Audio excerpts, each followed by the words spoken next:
Hello and most welcome to Heidegger 1025.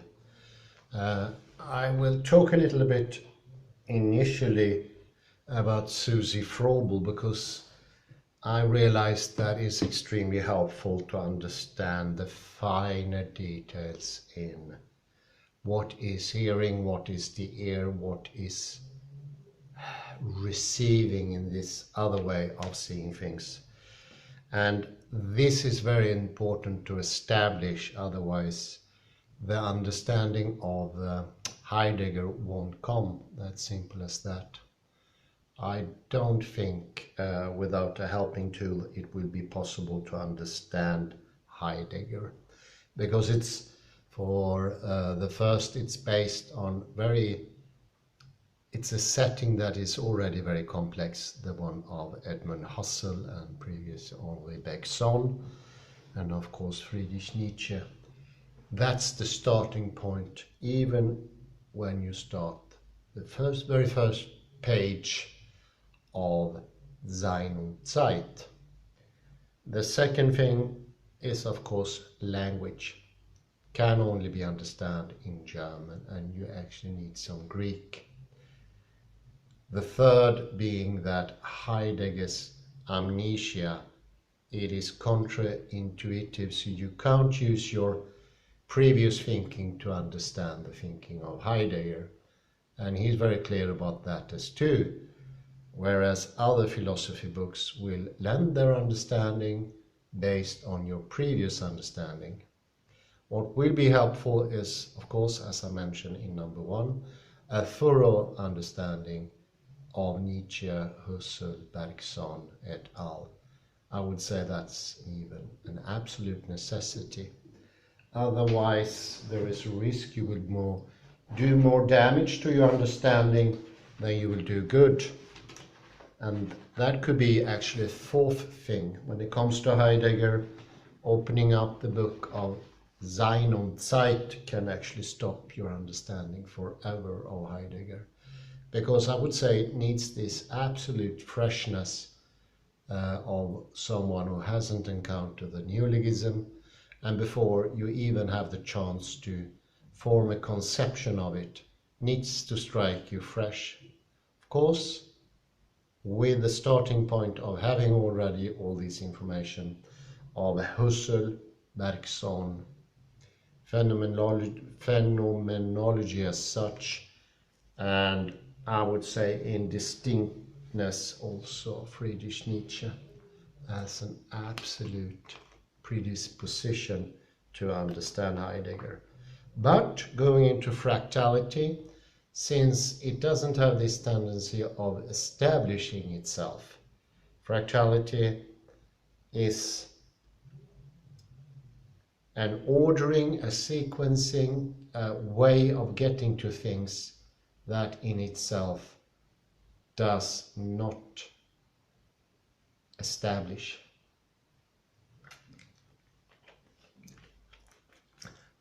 I'll start with a little article by Susie Vrobel here. It's called Fractal Time, and it was a working project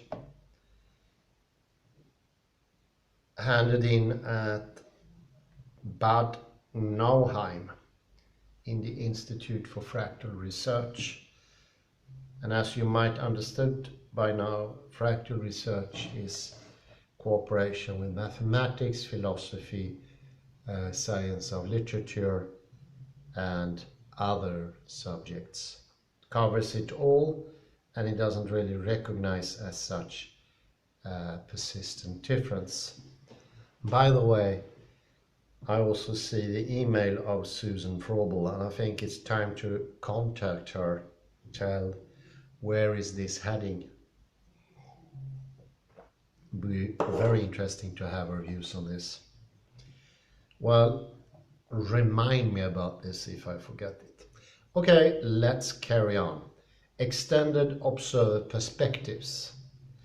In order to describe a temporal observer perspective, we have to assume two mutually independent temporal dimensions, the depth and the length of time, which respectively correspond to simultaneity and succession.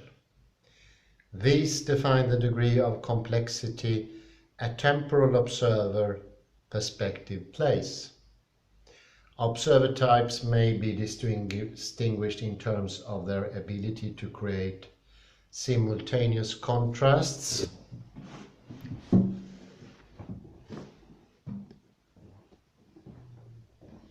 or to resist contextualization.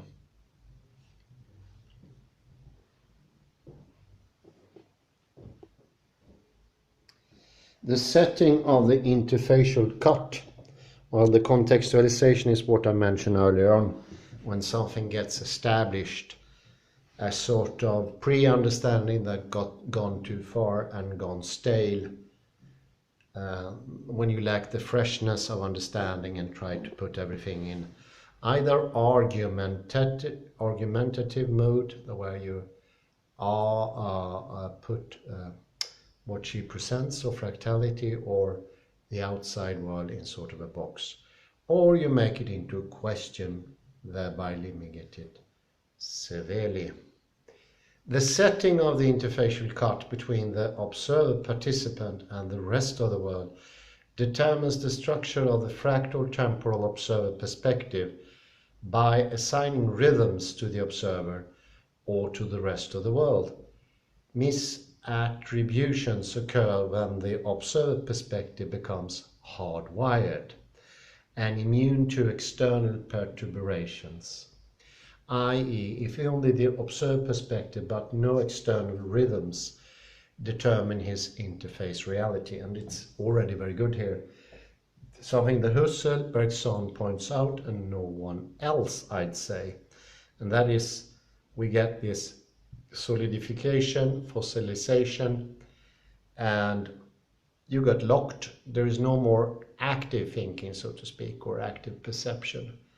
And this will almost immediately be acknowledged, as you feel, by the surrounding world, other people in discussions. That is, of course, das Man, that will show to you this is the true world, and then it's very hard to get out of that. Remember private language argument from Wittgenstein. You are not sharing anything. You're not sharing time, you're not sharing space. Incredibly important to understand. There wouldn't be any use for quantum mechanics if we in classical physics shared the concept time and space. We do not share those things.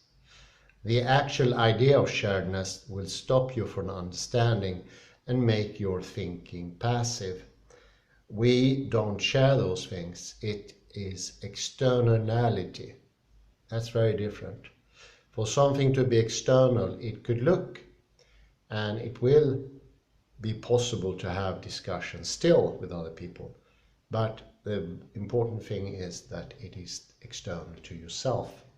Whereas you talk to others and you completely agree, that means it's internalized in everyone, completely subjective. You're not sharing anything of an externality. It is just confirmed. And then you are definitely in the area of counter-argument and question. That cannot be real time if you really think about it. If you do like Husserl or Bergson, think about it. It's not possible for that to be time and space. It starts with the sharing. It's a communal model, therefore it can't be an external world. It can't be both. Well, introduction. One dimension is not enough is the first paragraph. If we wish to describe the nature and structure of time, we face a good limit. As observer participants, we are already embedded in the subject matter we wish to define, that is time.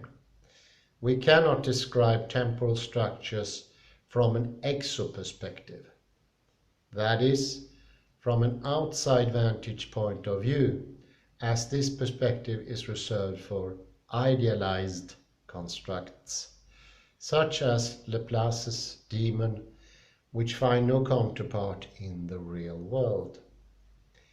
We are limited to an endo-perspective from a view within.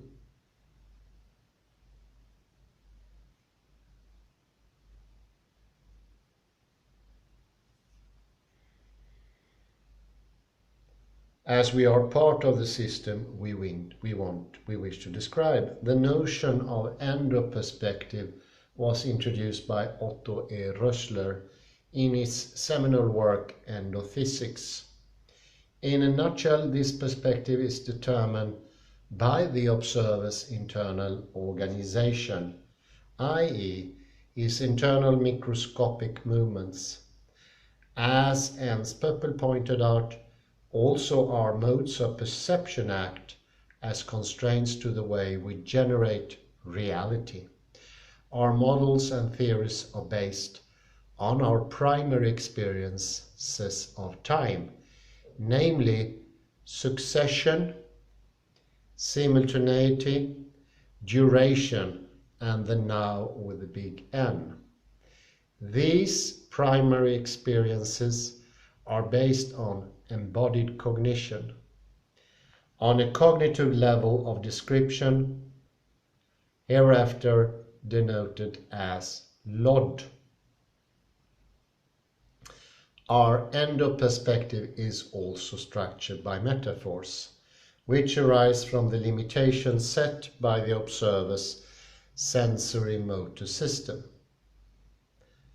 As observer participants, we have no access to the noumenon and face a limit to conscious introspection of the prerequisites which constrain our perceptions.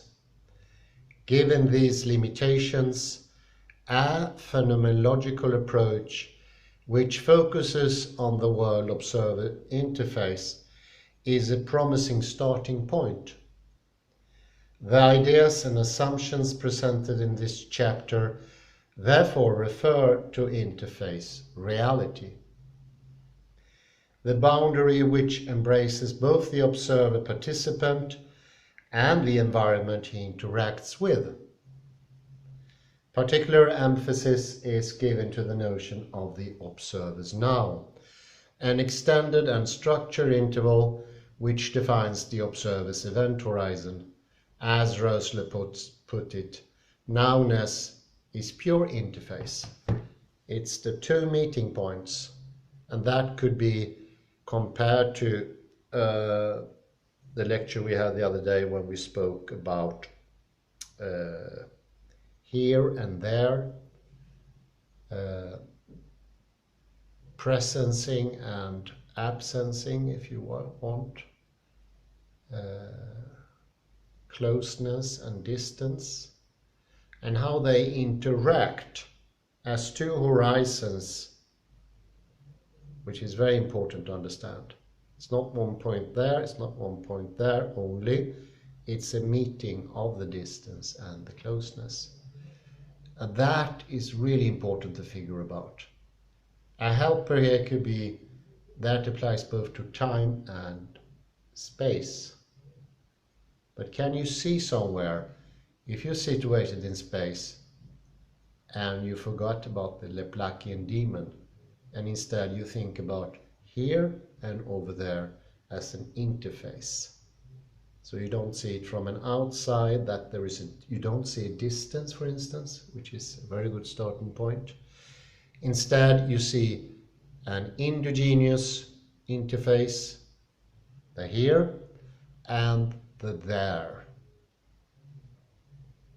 This is Heidegger's point.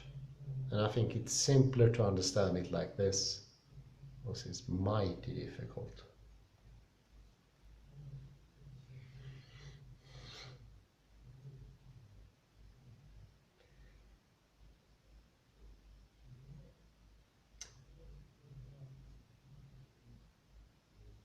The ideas and assumptions presented in this chapter therefore refer to interface reality, the boundary which embraces both the observer participant and the environment he interacts with. Particular emphasis is given to the notion of the observer's now, an extended and structured interval which defines the observer's event horizon. As Rösler put it, nowness is pure interface. Remember, nowness is pure interface. Exactly the point Heidegger is doing. It is pure interface because nows are coming in sequence. They are not isolated.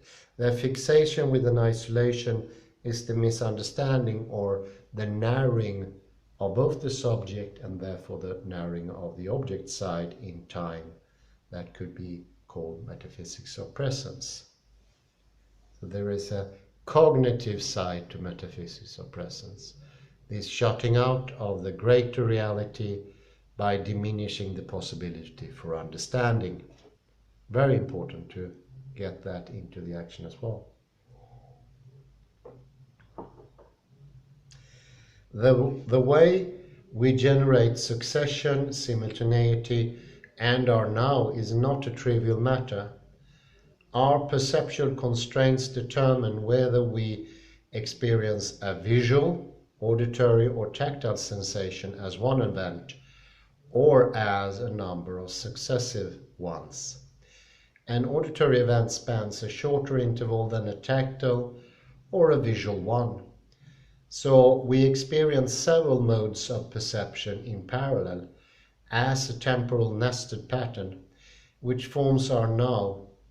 The now is therefore not a point which divides the past from the future, but an extended field, which holds the structure of temporally nested events, a fractal. The first person to describe a nested structure of the now was the German phenomenologist Edmund Husserl. He could not refer to the term fractal, as his treatise appeared 80 years before Benoit Mandelbrot's seminal book. Husserl asked a simple question as to why we are able to perceive a tune, as opposed to a series of unrelated notes. He concluded that this must be so because we remember the note we have just heard, retention, and assuming this was not all, anticipate the next note, protension. In our consciousness of the present, the now, that's the gliding line between the protension and the retention. So you see, the past is an incredible important part of the now, and so is protension. Without protension, projecting, as Bergson calls it, there will be no now. Without projection, there will be no meeting with the retention, and therefore there can be no now.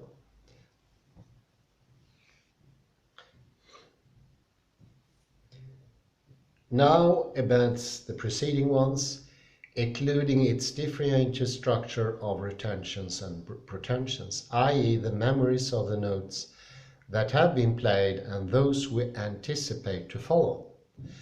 This leads to a nesting cascade of nows, each hosting both retentions and protensions. The current now forms the framework time into which all previous and expected events are embedded, thus generating a fractal structure. You see, it becomes fractal. Can you understand that? The nows clutching onto each other, nearing each other, that is a fractal structure, and all of a sudden we have fractality. If we are only able to hear successive uncorrelated notes, no embedding could take place, and our now would not be extended by simultaneous nested structures, i.e., we would not be able to hear a tune or perceive any other time series as meaningful entity.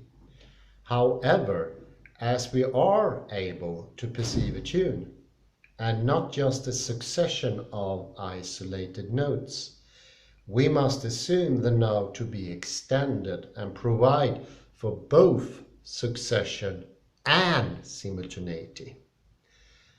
Below I shall introduce a fractal model of time by means of which we can describe nested temporal structures in an extended now by differentiating between succession and simultaneity as two mutually exclusive temporal dimensions.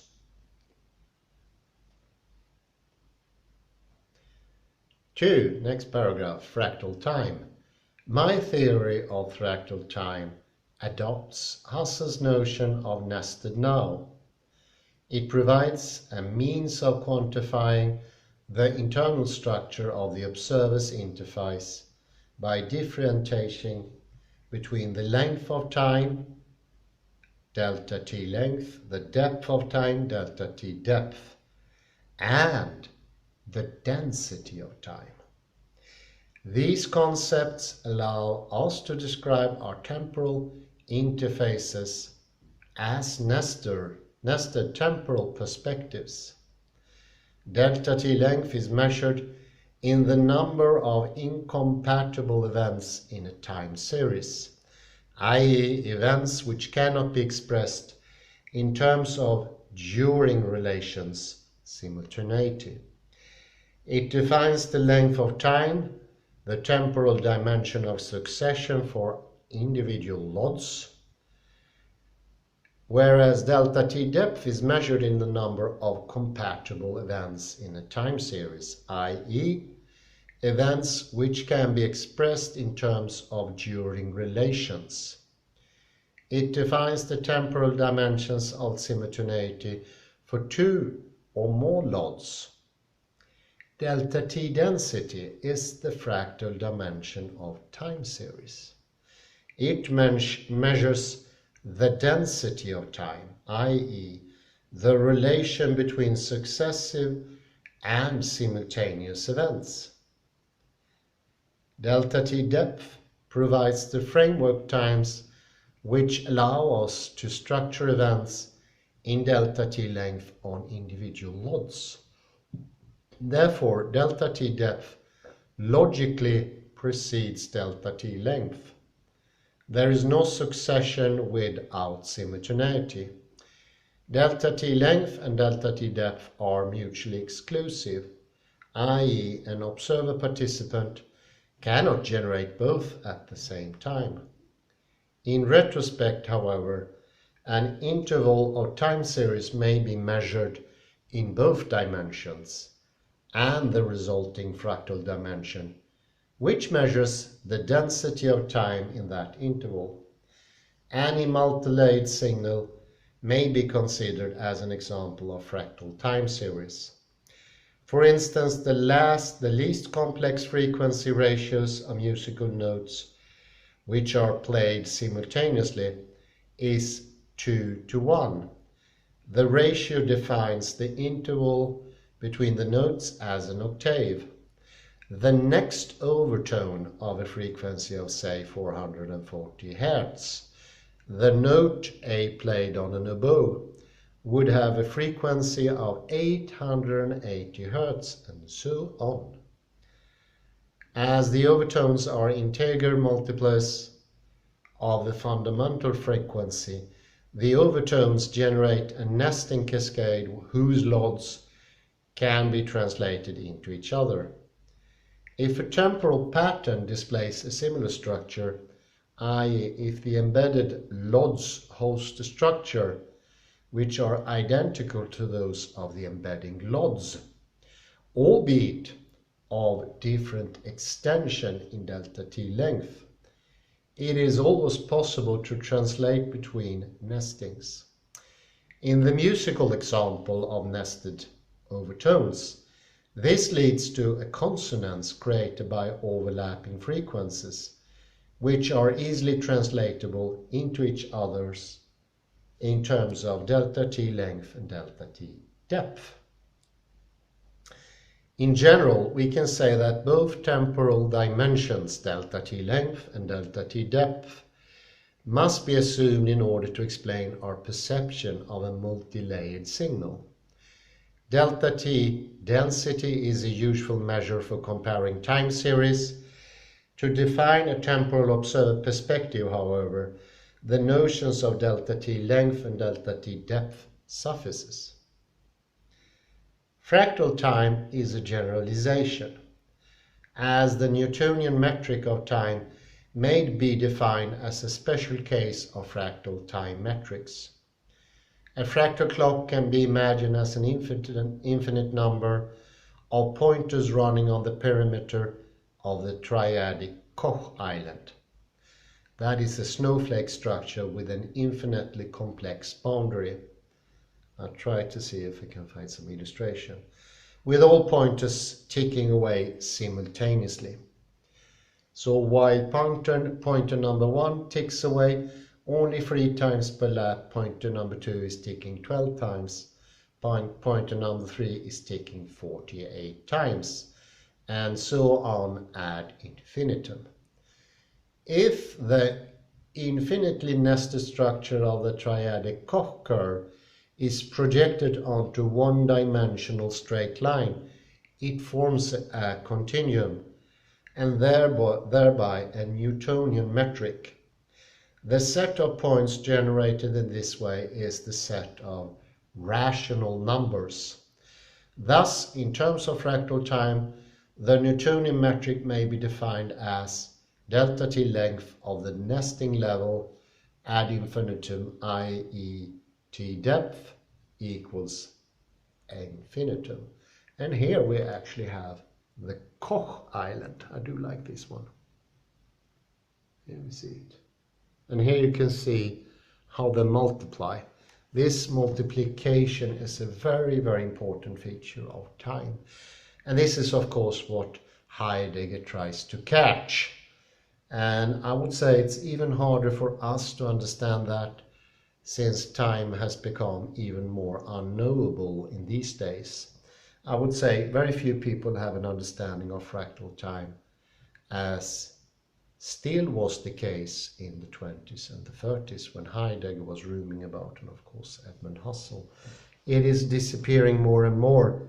And as we zoom in, you can clearly see how the Koch Islands are reproducing itself.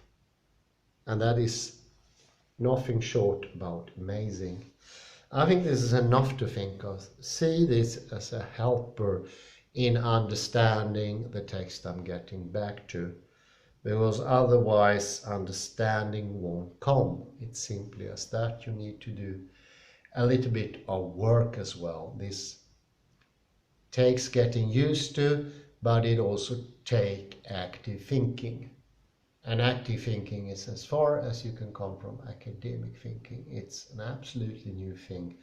But it means that you have all the opportunities of the later or past academic thinking, plus all the multitudes you receive here.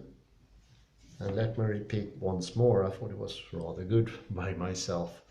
Who invented the limitations that Jacques Monod and Steven Weinberg and Carl Sagan and much more people claiming exist in the universe?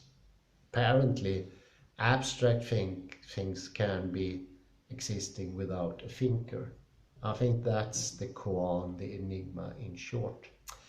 I say thank you very much and have a very pleasant afternoon. Bye bye for now.